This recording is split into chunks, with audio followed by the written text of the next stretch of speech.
m'appelle Fabrice Hirault, je suis directeur général du Paris FC. Jean-Marc Nobillo, je suis en poste depuis août 2020. J'ai les fonctions de directeur de la formation. Paris FC, c'est un club de football professionnel avec un axe prioritaire qui est son modèle autour de la formation. Depuis 5 ans, on vient d'avoir de très bons résultats dans le monde professionnel en Ligue 2 avec 2 présences en barrage. Et c'est un club, comme je l'avais intitulé dans mes premières interviews, qui pour moi est le club de demain. Le projet de construction, c'était d'avoir un bâtiment qui puisse répondre à 2 besoins principaux pour le club, celui de la restauration collective et le deuxième besoin, j'allais dire presque prioritaire, qui était de permettre au club d'héberger des jeunes du centre de formation. On a fait le choix de la construction modulaire pour des raisons administratives et réglementaires, plus facilement mises en œuvre, et puis aussi le fait de pouvoir s'adapter très rapidement à un cahier des charges très précis et à des besoins qui étaient les nôtres.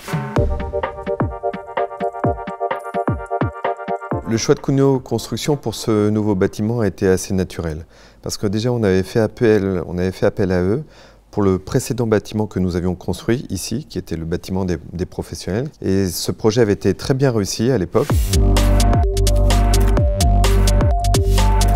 Bien sûr, on a été accompagné par des équipes techniques, un architecte. Et puis petit à petit, on a affiné les besoins comme n'importe quel projet immobilier. Aujourd'hui, on arrive avec un bâtiment qui répond complètement à ces besoins. Absolument, ça a été un travail d'équipe. Maîtrise d'ouvrage, maîtrise d'œuvre, avec l'architecte, avec les équipes de Cugno, les équipes du Paris FC. Cette réussite de bâtiment aujourd'hui est simplement l'assemblage des succès et des apports de chacun, que ce soit côté maîtrise d'ouvrage ou maîtrise d'œuvre.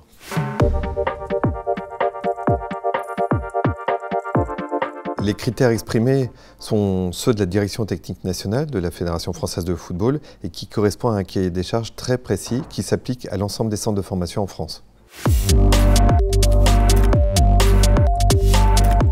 Donc vous avez par rapport à la conformité au cahier de charges une restauration avec 80 couverts, vous avez 22 lits, donc 11 chambres de 2 personnes, une chambre recrutement pour nos détections ponctuelles avec une place pour le surveillant et vous avez 2 salles de vie. Donc c'est une grosse structure qui va mobiliser beaucoup d'énergie, beaucoup de ressources humaines. Ça va être un vrai lieu de vie pour le développement du centre de formation.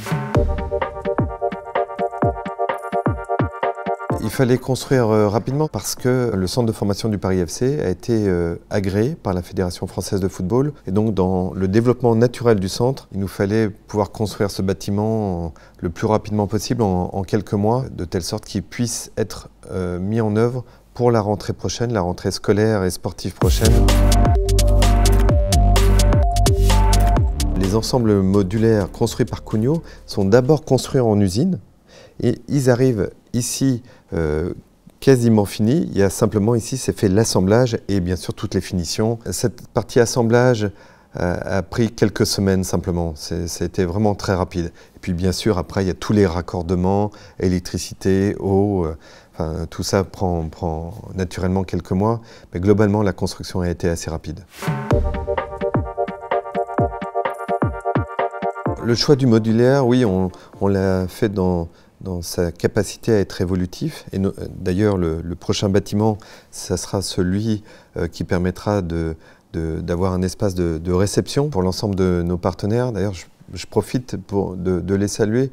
Ce bâtiment-là, il n'aurait pas été possible sans le soutien à la fois de la ville de Paris, de la région Île-de-France, qui sont nos partenaires institutionnels, mais je pense aussi à l'ensemble des autres partenaires qui accompagnent le club dans son développement. J'en vois 2 là immédiatement. Le premier, c'est de pouvoir être beaucoup plus réactif pour répondre à nos besoins. Et puis le deuxième, ça offre un rapport qualité-prix tout à fait adapté aux capacités financières du club. Il y a une dimension d'éco-responsabilité qui est un enjeu important pour nous. Exemple, on est très attentif à la consommation énergétique ici, sur l'ensemble du site et en particulier sur ce nouveau bâtiment. Donc là, la construction modulaire correspondait à ces enjeux. Il Il épouse la dimension architecturale qu'on peut retrouver, tant sur les terrains qu'avec les autres bâtiments. Et le fait d'avoir une unicité de couleurs, de multiples couleurs, mais unicité, eh bien, tout s'inscrit parfaitement bien sur ce site, lui-même protégé par cette barrière naturelle qui encadre tout le site. Le choix du bois a été effectué parce que sur ce site, on a tout autour, vous voyez, un espace très urbanisé dans la ville d'Orly. Et quand vous rentrez dans le centre d'entraînement, vous avez ici l'impression d'être à la campagne. La barrière naturelle tout autour donne cet effet.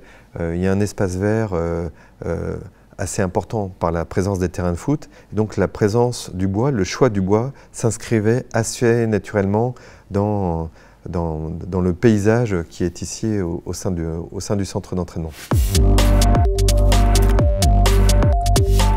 C'est un bâtiment bien pensé, bien réfléchi, efficace dans son fonctionnement. Je pense que nos jeunes générations qui ont entre 15 et 19 ans vont être dans un bien vivre. C'est un bâtiment où vous vous sentez bien. Et donc ça, c'est très important pour nous parce qu'il y aura des jeunes ici qui sont dans un cursus scolaire seconde, première, terminale. Donc pour nous, c'est très important que ces jeunes qu'on va accueillir, pour lesquels on a une vraie responsabilité, qu'ils puissent bien se sentir. Tous ces jeunes sont déjà éloignés de leur environnement familial. Donc pour nous, c'est vraiment très important qu'on puisse bien se sentir ici, que ce soit dans les chambres, dans les espaces détente ou dans les espaces de restauration.